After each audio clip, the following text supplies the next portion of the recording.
Hey friends, welcome back to Chitty Chats with Stacy. Today I want to chat a little bit about being a therapist.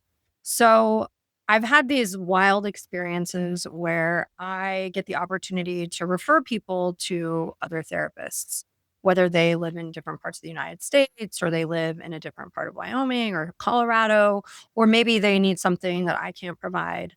And I have been blown away by how many times people have to meet a therapist before they find a good fit. Friends, the average time somebody has to meet 6 to 8 therapists before they find a good fit. So if you're a therapist and you're listening, we gotta do better. We have to do better. And that means we've got to be aware of the space, how we're introducing ourselves, how we're creating safety for our clients. There's so many horror stories that I have about sending people to therapists and what the therapists do. I am all for therapists being your individual selves and confidently marching into private practice. That said, it's really critical as a therapist for you to know how you land with people. How are you talking about yourself? Are you disclosing anything about yourself? I am referring clients who probably have PTSD or complex PTSD. Complex PTSD means that they've experienced a lot of traumatic events throughout their lifetime. And it's going to take a hot minute for them to be ready and excited to meet a new person. So if I have worked hard to get them through the threshold of your door, I need you as a clinician to really work hard to create safety, comfort, and trust from the initial outset of meeting that person. Things that can go wrong. Uh, Miscommunication about appointment times. Showing up and you're expecting to meet in person and it's a telehealth appointment. Meeting and jumping right into therapy without there being context of what therapy is, what a client needs. Trying a new modality without any background information. All of those will set specifically the clients that I am sending to you off. It gives them a bad taste in their mouth and they are not ready to navigate the experience that we want them to have. Now, if you're a client and you're looking for a new therapist, there's a few things I want you to think about. One, licensing matters. What are they licensed in? Are they a licensed psychologist? Are they a licensed clinical social worker? Are they a licensed professional counselor? Second, I want you to think about when you meet this person, could you eventually tell them your story? Could you eventually open up about things? Depending on what modality they're using in therapy, there's a good chance you're going to have to disclose some things about yourself. I often ask my clients to ask potential therapists if those therapists have been in therapy. If you are a therapist and you've never been in therapy, my biases are you should not be doing therapy. It takes a lot of courage to sit across from someone who is a complete stranger and open up about your stuff. And so good therapists have been in therapy. They are taking care of their business and they might even be in ongoing therapy. They might be doing maintenance and that's a good thing. So that's a question that you as a client can ask. Have you ever been in therapy? Therapists don't have to disclose what they worked on in therapy, but they should be able to say yes or no. We also want to look at what they are trained in. Now, this is where people get really biased. There is a time and a place for cognitive behavioral therapy.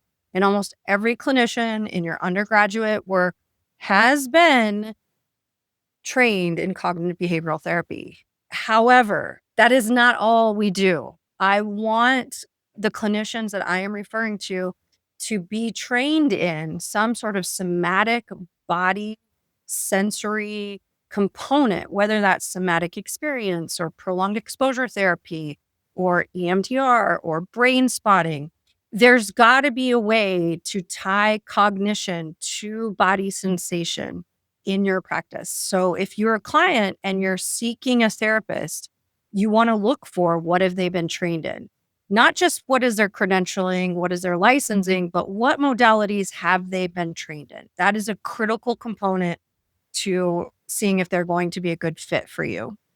We also want to look at how they disclose. If you find them on Psychology Today, What does their office space look like? What are they disclosing about themselves? My clients want to know you're a human. They want to know that you've lived in the world, that you've seen some things.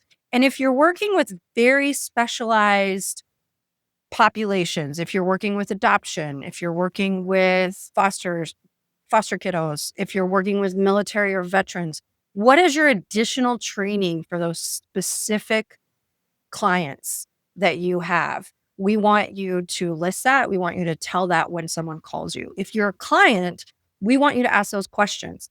Hey, therapist, I'm interested in meeting with you. What has been your specific training that you've received around adoption, foster care, military veterans? I use those because those are specific clients that I work with. Maybe you're looking for couples counseling. What is the specific training that you as a clinician have had around couples counseling? So those are my little pieces of how to find a therapist.